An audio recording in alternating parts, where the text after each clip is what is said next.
live, special, important debate about winter fuel,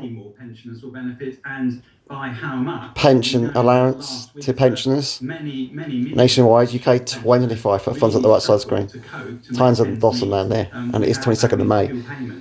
Paul, do you think that First morning, guys, 25. Prime Minister made this decision, this change of plan? Put comment in the box below what you think about this. If you're a pensioner who's over 80 or under 80 years old. It should have been done better. That he should have come up with a specific date when it was going to change and the mechanism. Well, I think what a lot of older people are already asking us is when will they know? So when will they know what their entitlement, what they will receive in... So if it's our parents, if you've got parents under 80 or at least over 80 years old.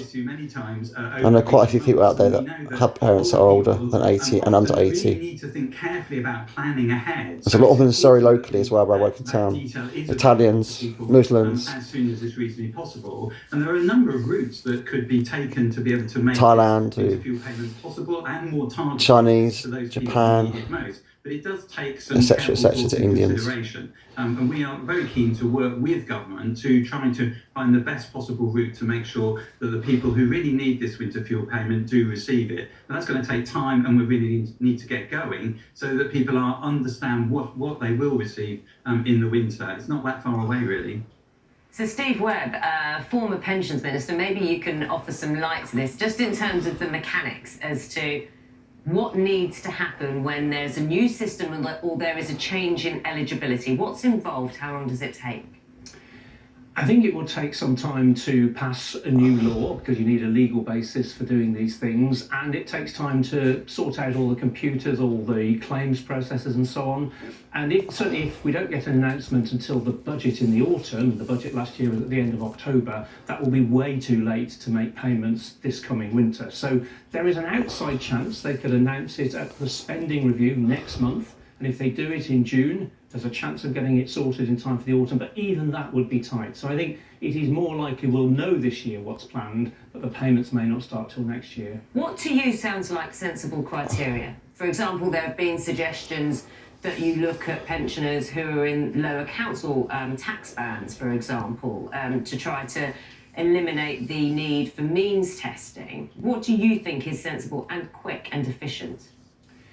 One of the attractions of something like council tax bands, which they've used before for cost of living payments, is it's pretty obvious. You're either in a band A, a band B or whatever, or you're not.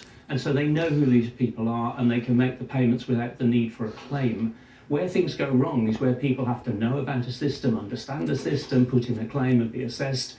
And my worry is if they simply say, well, anyone who's within, I'm going to make up a number, £10 above pension credit levels, you can get winter fuel as well, but you have to claim. We'll have a whole new process. People will have to put in a claim. We know from pension credit, which has been around for 20 odd years, that lots of people who are entitled don't claim that. And the risk not is good government. They help a few people, but it's another lottery because some people who would be entitled to the new system won't claim under that. So something clean and simple would be the best thing to do. Aye, he's right there. What Sir Steve Webb is alluding to is very true, isn't it? Because the very people you most want to reach in terms of this kind of help are probably the least likely to have already been engaged in the process, to have filled in the forms, who are likely to in the future.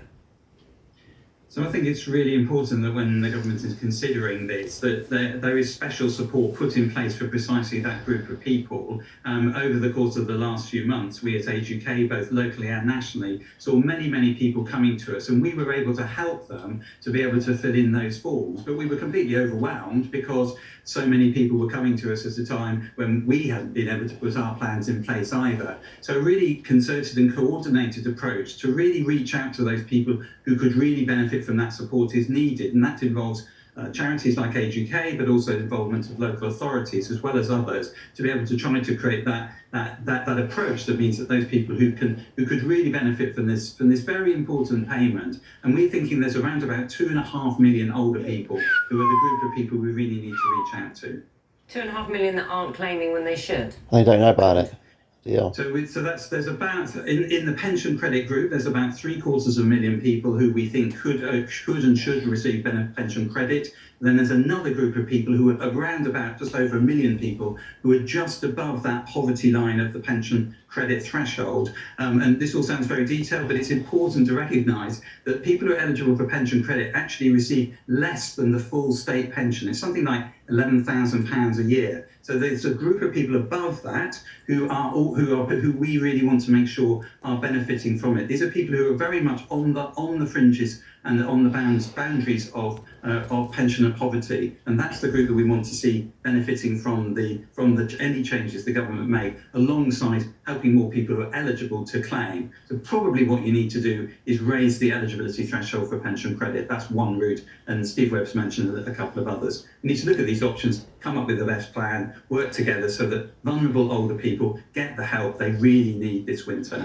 So Steve Webb, there's this issue, isn't there, of trust almost, and fear of being means tested and reluctance to engage with the system. This is governments past have dealt with this. How can that be fixed?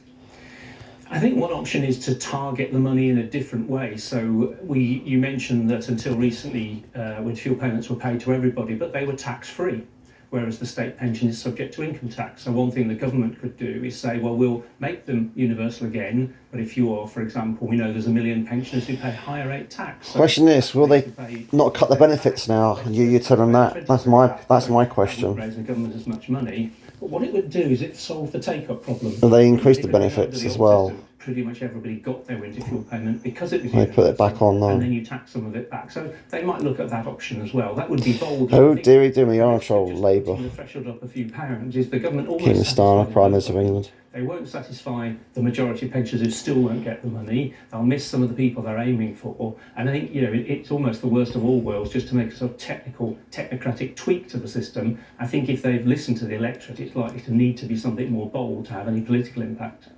So Steve Webb, former Pensions Minister, thank you very much. Paul Farmer, CEO of Age UK, thank you very much as well. There you go, guys. These scribes on 7:23 the time. signage For the up. first time in the history Thumbs of up the the right side Chelsea screen. Let me know what you Football think. Display Comment in the Piece box from below.